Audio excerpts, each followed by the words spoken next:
SP साहब को दो बार आ गए, डीएम साहब के पास भी एक बार गए, कोई कार्रवाई नहीं हो रहा है। वो कह रहा है कि ज़मीन हम रजिस्ट्री करा लिए हैं। हम किससे रजिस्ट्री करा लिए? तो फलाने आदमी करा लिए। कोई भी रिलेशन कोई अथी नहीं है। वो जाल फरोशी बना करके गलत रिलेशन बनाया कि हमने फलाने घर का था आपके खुद के नाम पे है या आप पूछता ही नहीं ज़मीन? नहीं, 110 वर्ष हो गया सर। 1914 से 1914-15 में मेरे दादाजी के नाम का ज़मीन है। बोला कि तुमको जहाँ जाना है वहाँ जाओ, हम कुछ नहीं कर पाएंगे। जहाँ जाएगा। मेरा नाम आनंद कुमार गुप्ता हुआ और आप देख रहे हैं एक्स मीडिया लाइव। जैसे कि आप जानते हो यह कि बिहार कितना आगे है। कभी नदी गायब हो जाती है तो कभी पुल गायब हो जाता है तो कभी कुछ गायब हो जाता है।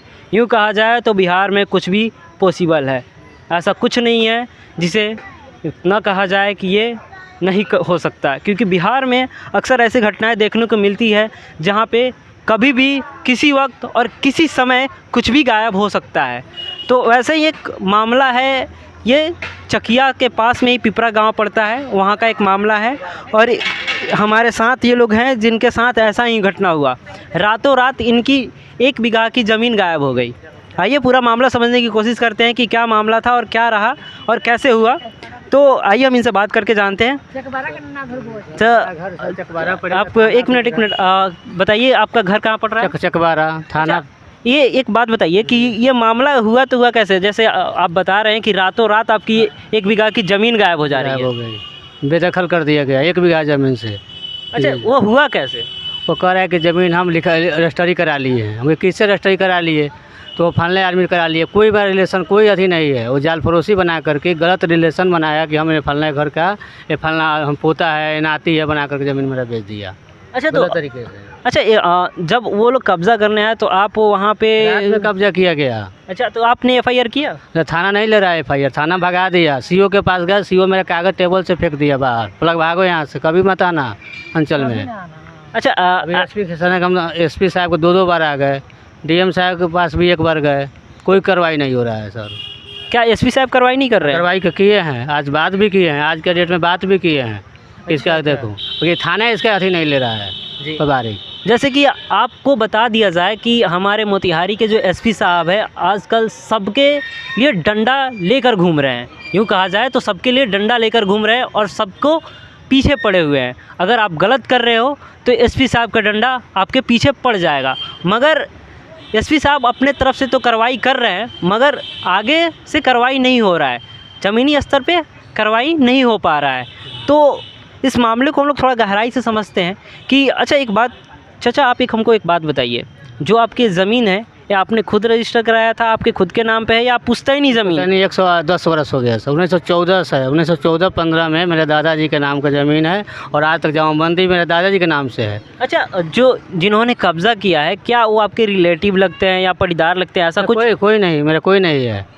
वो गैर जाते जानते नहीं है, नहीं जान रहे हो। कोई आदमी अदर पर्सन होकर मेरा ज़मीन ले लिया है। उसका नाम बता सकते हैं? उसका नाम है भिखारी राय, कृष्णा राय, भोला राय।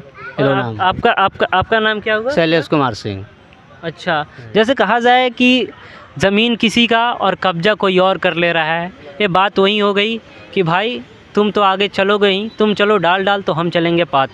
और दबाव भी देते हैं कि रजिस्ट्री कर दो। अब इधर कब्जा कर करके 2-4 दिन से दबाव बना रहे हैं दूसरे का माध्यम से कि भाई ज़मीन शांतिपूर्ण रजिस्ट्री कर दो। नहीं करो, हाँ पैसा कुछ दे रहे हैं, तुम रजिस्ट्री कर दो। अच्छा, दबाव बना रहे हैं। अच्छा, ऐसा नहीं तो जब तक रजिस्ट्री नहीं करोगे तुमको शांति से नहीं रहने देंगे। अच्छा, हाँ धमकी भी दिया जा रहा है। हाँ धमकी भी दिया जा रहा है कि ज़मीन सीधा शांतिपूर्ण पैसा लो, कुछ पैसा दे रहे हैं, तुम शांतिपूर्ण रजिस्ट्री कर दो। बच्चा को पढ़ाई लिखाई के लिए भेजे। अच्छा, तो जैसे कि आप लोग देख सकते हैं कि हमारा बिहार इस कदर इतना नीचे जा रहा है कि किसी को भी धमकाया जा रहा है और ये कहा जाए तो गुंडा राज फिर से आ रहा है। और इलेक्शन भी पास में ही आ रहा है। तो अभी भी वक्त है बिहार के लोगों को कि अपना नेता सही चुने और सही तरीके से काम करे।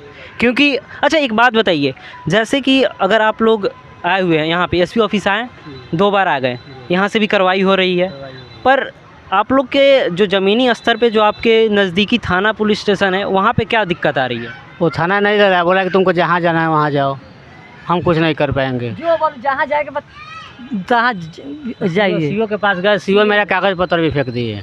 चकिया सीओ। हाँ सीओ गोपाल कुमार गोपाल कुमार है, बोले कि हम नहीं लेंगे तुमको, जहाँ जहाँ ज़मीन बिक गया तो बिक गया, जुत गया तो जुत गया, अच्छा ऐसे बोल रहे हैं। जो जमीन लिखे अच्छा, तो आपने कहीं पे साइन वगैरह करा? कहीं कुछ नहीं, वो एप्लीकेशन पर साइन करके दे रहे हैं, कलेक्टर साहब को दिए, एसपी साहब को दिए हैं, थाना पर 3-3 बार चले गए, एप्लीकेशन दिए। मगर आपने अभी तक ज़मीन को बेचा नहीं है। जैसे कहा जा रहा है कि इन पे ज़बरदस्ती का दबाव बनाया जा रहा है कि आप अपना ज़मीन बेच दीजिए, हम आपको पैसा दे रहे हैं, अगर आप हमको ज़मीन नहीं बेचते हैं तो हम आपको उठवा लेंगे, मरवा देंगे, इस टाइप के धमकी दिया जा रहा है। कहा जाए तो साफ साफ धमकी दिया जा रहा है। तो इस तरह कब तक चलेगा? सब कोई को एक मौका चाहिए आवाज़ उठाने के लिए, और इस तरीके के मामले को कम करना पड़ेगा। और ऐसे ऐसे तमाम मामले देखने को मिलते रहते हैं। बहुत ऐसे मामले हैं जो दब जाते हैं, और कुछ ही मामले होते हैं जो बाहर सामने आते हैं। तो ऐसे तमाम जानकारियों के लिए आप हमारे चैनल को फॉलो कर सकते हैं, सब्सक्राइब कर सकते हैं। तब तक के लिए आपका